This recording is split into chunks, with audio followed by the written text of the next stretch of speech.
خاص طور پر مشائخ اعظام سے سلسلہ طریقت کے مشائخ کرام سے وابستگی رکھتے ہیں، ان کے آنے والی نسلوں کو بزرگوں سے اتنا بیزار کر دیا جائے کہ وہ سب کچھ بھول بھال جائے، ان کا رشتہ، ان کا ناطہ کٹ جائے، ختم ہو جائے، منقطع ہو جائے۔ بات ہے جب اس طرح کے حالات ہوں تو آپ سمجھ سکتے ہیں کہ ہماری ذمہ داری کیا ہے، کیسی ہے، کتنی ہے اور کتنی بڑھ گئی ہے۔ کچھ معروضات عرض کروں گا اس حوالے سے، جو اشرفی ہوں، قادری ہوں، چشتی ہوں، نقشبندی ہوں یا سہروردی یا کسی بھی ذیلی سلاسل طریقت میں سے کسی سلسلے سے وابستہ ہوں،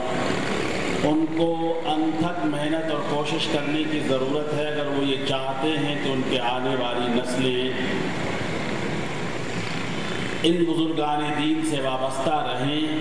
ان کے دلوں میں ان کی عقیدت اور محبت برقرار رہے۔ کوشش کرنی ہوگی، محنت کرنی ہوگی، پڑھنا ہوگا، سننا ہوگا، محفل و مجلس میں جانا ہوگا، دعا و ذکر و نعت میں شرکت کرنی ہوگی، تاکہ ہم اپنی آنے والی نسلوں کو گمراہی اور بدعقیدگی سے بچا سکیں۔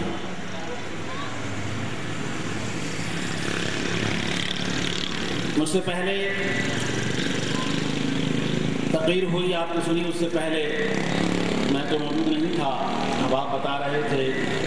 مفتی محمد اسماعیل نورانی، نوجوان عالم دین، ان کا خطاب بھی آپ نے یقیناً سنا ہوگا اور یقیناً ان کے خطاب سے آپ نے بہت کچھ سیکھا اور سمجھا ہوگا۔ یہ اشتہار جو مخدوم المشائخ کانفرنس کا مولانا شاداب متین چھاپتے ہیں، اس میں بڑی سخاوت ان کی یہ ہے، ویسے تو ماشاءاللہ سخاوت کرتے رہتے ہیں، اچھی بات ہے، لیکن ایک سخاوت بڑی عجیب و غریب یہ ہے کہ اتنے بھاری بھرکم القابات کے ساتھ ہم جیسے لوگوں کا تذکرہ کرتے ہیں کہ کبھی کبھی خیال آتا ہے کہ جو جملہ القابات ہیں ان میں سے کسی کوئی ایک لقب بھی ایسا ہے کہ جس کے معیار پر میں پورا اتر سکوں۔ میں اپنی دل کی بات عرض کر رہا ہوں، اپنے دل کی بات عرض کر رہا ہوں، اور یہ عاجزی کہہ رہے ہیں ورنہ حقیقت یہی جو میں کہہ رہا ہوں۔ متکلم کے کلام کو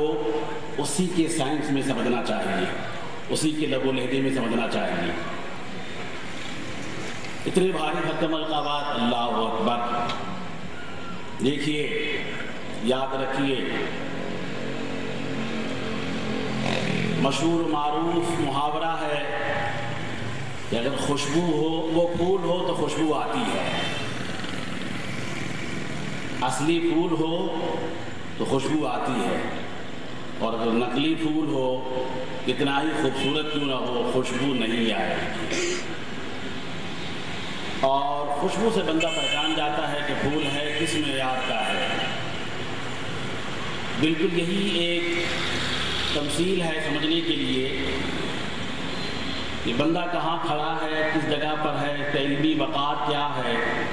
اس کی گفتگو سے، اس کے چند جملوں سے پتہ چل جاتا ہے کہ وہ کہاں کھڑا ہے۔ اگر وہ اپنے اوپر القابات کے انبار لگوا لے، یا اس کے ساتھ اس کے معتقدین یا اس کے شاگرد کی تلامذہ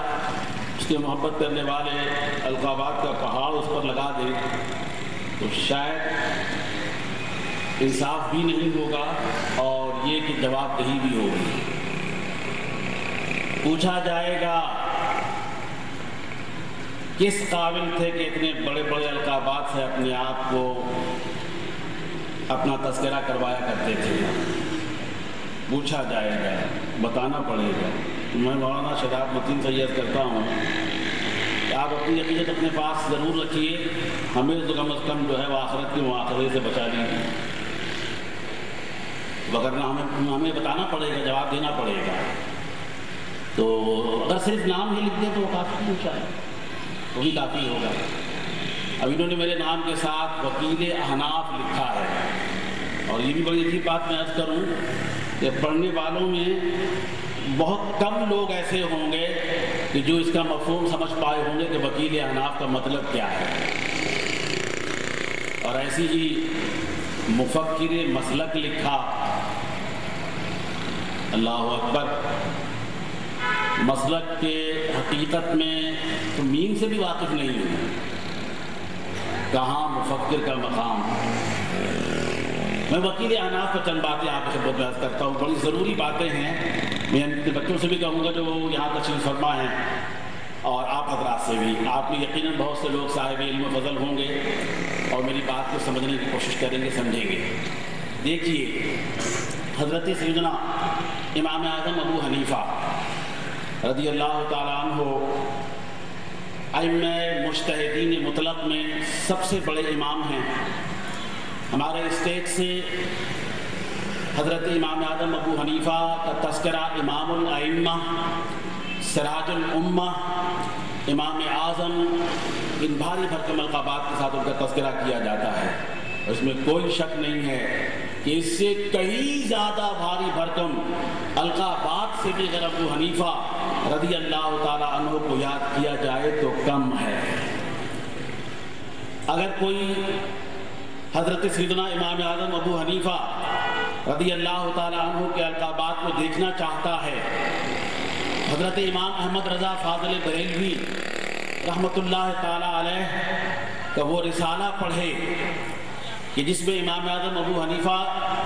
رحمۃ اللہ تعالیٰ علیہ و رضی اللہ تعالیٰ عنہ کا ایک قول ہے، ایک فرمان ہے، اس کو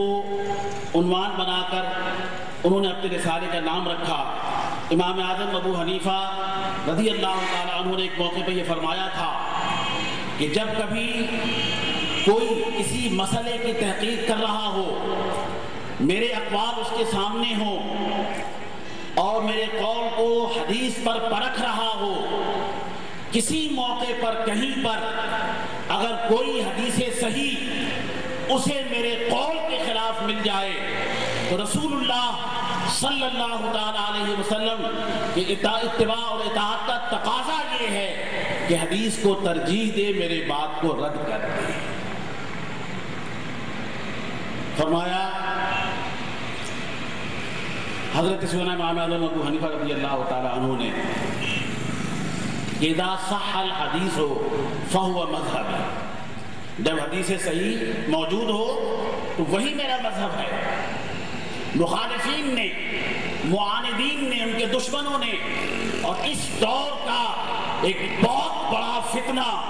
جسے غیر مقلدیت اور وہابیت کے نام سے تعبیر کیا جاتا ہے، یہ ٹکے ٹکے کے لوگ جن کی امام اعظم ابو حنیفہ رضی اللہ تعالیٰ عنہ کے سامنے ان کے پاؤں کے نیچے آنے والے خاک کے برابر بھی ان کی حیثیت نہیں ہے، وہ حضرت امام اعظم ابو حنیفہ رضی اللہ تعالیٰ عنہ جیسے شخصیت پر زبان تان کرتے ہیں، زبان دراز کرتے ہیں، تان و تشریح کرتے ہیں۔ کبھی انہوں نے یہ سوچنا بھی گوارا نہیں کیا کہ یہ وہ شخصیت ہیں، امام اعظم ابو حنیفہ وہ شخصیت ہے کہ حضرت سیدنا امام بخاری رضی اللہ تعالیٰ عنہ